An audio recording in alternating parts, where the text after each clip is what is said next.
Hello, हाय, नमस्कार सगळ्यांना. मी माधुरी पुन्हा एकदा आपल्या सगळ्यांचं आपल्या चॅनलमध्ये मनापासून स्वागत करते आणि आजचा वार सांगते. आजचा वार आहे बुधवार. तर तर आजचा दिवस सगळ्यांना सुखाचा, आनंदाचा आणि आरोग्यदायी जावो.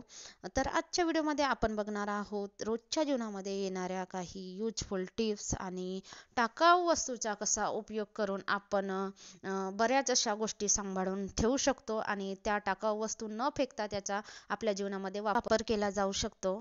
प्रत्येकच घरामध्ये लिंबूचा वापर केला जातो. कोणत्या ना कोणत्या रूपामध्ये लिंबूचा वापर करतातच आणि लिंबूचा वापर केल्यानंतर जो आपण साल असतो तो फेकून देतो. तर ती साल फेकून न देता ज्यावेळेस आपण पाणी गरम करतो, आंघोळीसाठी पाणी गरम करतो, त्या आंघोळीच्या पाण्यामध्ये आपण ही साल टाकली तर त्याच्याने आपली त्वचा सुद्धा मुलायम होते. काही स्किनचे आजार असतील, फंगल वगैरे इन्फेक्शन असेल तर ते त्या पाण्याने आंघोळ केलं तर ते सुद्धा कायमचं निघून जाते. त्याचप्रमाणे ह्या सालीचा उपयोग आपण फ्रीज साफ करण्यासाठी सुद्धा करू शकतो. बाहेरचा डोअर असतो, तो बाहेरचा डोअर वगैरे बाहेरचा जो एरिया आहे फ्रीजचा तो पुसायला आपण लिंबूचा वापर केला, जो आपला वापरलेला लिंबू असतो त्या लिंबूने फ्रीज पुसलं तर आपलं फ्रीज मस्त असं चकचकीत चमकतो. जो वापरलेला लिंबू आहे जो आपण फेकून देतो तो अशा पद्धतीने फ्रीजचा जो बाहेरचा भाग आहे तो सगळं क्लीन करून घ्यायचं. त्याच्याने सगळे डाग वगैरे पडलेले असतील, काही जर्म्स वगैरे बॅक्टेरिया असतील ते सुद्धा निघून जातात आणि आपला फ्रीज अगदी चकचकीत असा चमकतो. तुम्हाला आमच्या घरामध्ये बरेच असे जुगाडू वस्तू दिसणार. हे टी शर्टचं एक पॅकेट होतं, याच्यामध्ये 3 टी शर्ट होते आणि टी शर्टचं पॅकेट होतं. तर इथे तर खिळा पण लागला नाही, खिळ्याची सुद्धा गरज नव्हती. इथे असे छिद्र होते तर असे बांधून घेतले मी. आणि इथे आम्ही ब्रश ठेवायला यूज करू शकतो. असे पाहिजे तर आपण 2 साईडला 2 ब्रश पण अडकवून ठेवू शकतो आणि याच्यामध्ये ब्रश, पेस्ट हे सगळंच जमतात. तर मी असा याचा रियूज करून घेतला. पाण्याची गाळणी वगैरे पण अडकवायला इथं काही नव्हतं, तसंच तेलाचा डब्बा वगैरे पण अडकवायला नव्हतं आणि भाड्याच्या घरामध्ये आपल्याला जास्त खिळे पण टोचता येत नाही, याच्यासाठी आम्ही असं करून घेतला या. आणि सगळं हे मीच केलं. असं तार बांधून घेतलं आणि असा एक आपल्याकडे माझ्याकडे होता तर मग त्याच्याने मी याच्यात डब्बा अडकवते आणि इकडे थोडंसं तार असं बाहेर काढलं तर याच्यामध्ये मी हे टोपली पण अडकवू शकते आणि हे पाण्याची गाळणी पण अडकवू शकते. असं थोडंसं डोक्याचा वापर करून मी याचा असा उपयोग करून घेतला.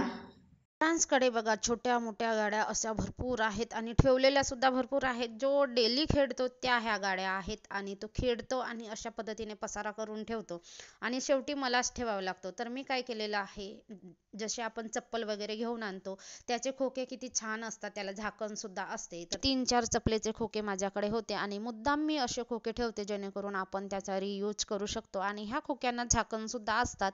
तर टेन्शन किंवा पसारा दिसायचं अजिबात टेन्शन नसतं. तर बघा असे एका खोक्यामध्ये मी ज्या छोट्या छोट्या गाड्या आहेत त्या भरून ठेवल्या. त्याला जर छोट्या गाड्या काढायच्या असतील तर पटकन लगेच आपण तो खोका काढून त्याच्यातील ज्या गाडी पाहिजे ते आपण त्याला देऊ शकतो. परत मोठ्या गाड्या आहेत त्या एका खोक्यामध्ये ठेवला आणि बघा अशा पद्धतीने गाड्या ठेवल्यानंतर आपण खोका लावून झाकण लावून सुद्धा ठेवू शकतो. तर त्याच्यातून आपल्याला पसारा सुद्धा दिसत नाही आणि थोड्या नॉर्मल अशा मोठ्या साईजच्या आहेत गाड्या त्या एका डब्यामध्ये भरून ठेवल्या.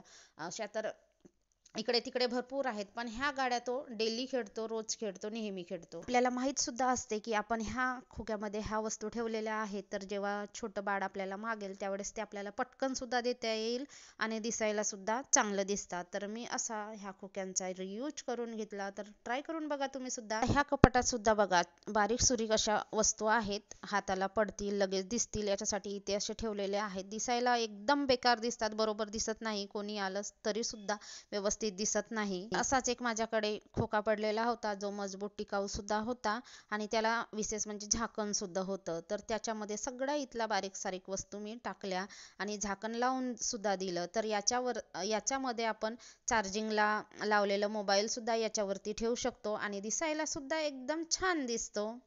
कमी वेळेमध्ये जास्तीत जास्त वाटाण्याचे दाणे सोलायची पद्धत तुम्हाला माहीत आहे का? नाही तर मग हा व्हिडिओ तुमच्यासाठी नक्कीच युजफुल असा आहे. तर आता तर हिरवे वाटाणे बाजारामध्ये भरपूर आले आहेत आणि आपण कुठल्या ना कुठल्या भाजीमध्ये, रोजच्या भाज्यांमध्ये वगैरे वाटाण्याचा वापर करतो. पण कधी कधी आपल्याकडे वाटाणे सोलायला अजिबात वेळ नसते. त्यावेळेस काही अशा छोट्या छोट्या ट्रिक आहेत त्याच्याने आपलं काम इझिली असं लवकर झटपट होतं. तर इथे मी एक घेतलेला आहे भांडा आणि भांड्यामध्ये थोडंसं गरम पाणी करायला ठेवलेलं आहे. पाणी गरम झालं थोडंफार आणि एक उकळी येईपर्यंत त्याच्यामध्ये वाटाण्याचे शेंग टाकून ठेवायचे आहेत. वाटाण्याचे शेंग जरा सॉफ्ट झाले की दाणे असे पटपट निघून जातात.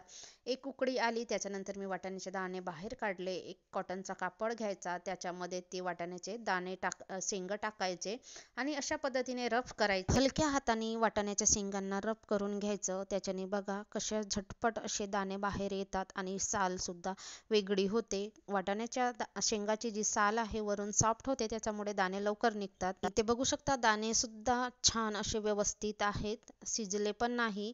थोडेफार झाले आहेत दाणे सुद्धा मऊ, त्याच्याने काही फरक पडत नाही, पण छान असे लवकर आपले झटपट सोलून होऊन जातात. कांदे कापायला बऱ्याच लोकांना, बऱ्याच जणींना आवडत नाही, कारण कांदे कापायच्या वेळेस डोळ्यातून पाणी निघतं, डोळ्यांना जडजड होतो, त्यामुळे कांदे कापणं म्हणजे एक अवघड काम वाटते. तर कांदे कापणं सोपं करूया चला. तर कांदे कापायच्या वेळेस आपल्याला 10 मिनिटं आधी कांद्याचे 2 भाग करून घ्यायचे आणि ते एका वाटीमध्ये पाणी टाकून त्या पाण्यामध्ये भिजत घालायचे. त्याच्याने काय होते तर कांद्याची जी साल आहे ती पटकन निघून जाते आणि आपल्या डोळ्यांना जडजड सुद्धा वाटत नाही आणि डोळ्यातून पाणी सुद्धा येत नाही. ज्यावेळेस आपल्याला बऱ्याच प्रमाणामध्ये कांदे सोलायचे असतील तर ही ट्रिक नक्कीच उपयोगात येणार आहे.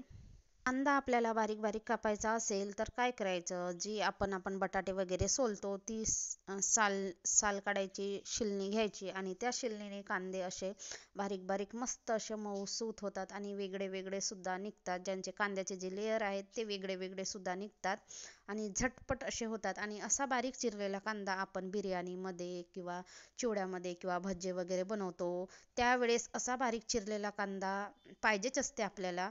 तर त्यावेळेस असा कांदा झटपट सुद्धा चिरला जातो आणि आपल्या उपयोगाचा सुद्धा असतो. जसा आपल्याला पाहिजे तसा त्या पद्धतीने असा कांदा कापला जातो. खरं म्हणजे विशेष म्हणजे त्याच्यासाठी असं कापायला आपल्याला मोठे मोठे कांदे पाहिजे. जरा मोठे कांदे असले तर झटपट आपले कांदे कापून सुद्धा होतात. जास्त प्रमाणामध्ये एखाद्या कार्यक्रमात वगैरे किंवा बिर्याणी बनवायला जेव्हा जास्त प्रमाणामध्ये आपण कांदे कापतो, त्यावेळेस ही ट्रिक महत्त्वाची आहे. खूप छान आपल्याला उपयोगी पडेल अशी ट्रिक आहे. तर अशा पद्धतीने प्रत्येक कांद्याचा लेयर आहे तो वेगवेगळा निघून जातो आणि मस्त सुटसुटीत असे कांदे दिसतात आणि पातळ पातळ सुद्धा कापले जातात. तुम्ही व्हिडिओमध्ये बघू शकता छान असे कांदे कापले गेलेले आहेत, ते पण कमी वेळेमध्ये जास्तीत जास्त. अशाच काही गोष्टी आहेत ज्या जरी मोठ्या मोठ्या वाटायला लागल्या तरी सुद्धा छोट्या छोट्या असतात आणि अशा काही ट्रिकचा उपयोग केला तर त्या मोठ्या मोठ्या गोष्टी सुद्धा छोट्या होऊन जातात आणि आपली कामं कमी मेहनत न करता कमी वेळेमध्ये झटपट सुद्धा होतात. तर आजचा व्हिडिओ तुम्हाला कसा वाटला? व्हिडिओ आवडला असेल तर लाईक कमेंट नक्कीच करा आणि अशा छान छान ट्रिक आणि टिप्ससाठी आपल्या चॅनलला फॉलो सुद्धा करा. तर भेटू पुन्हा अशाच एका नवीन व्हिडिओमध्ये. तोपर्यंत सगळ्यांना बाय. आणि हो, नक्की कमेंट करून सांगा की आजच्या तुम्हाला काही टिप्स यूजफुल वाटल्या का? यूजफुल वाटल्या असतील तर खरंच तुम्ही तुमच्या व्यवहारामध्ये सुद्धा त्या उपयोगात आणू शकता.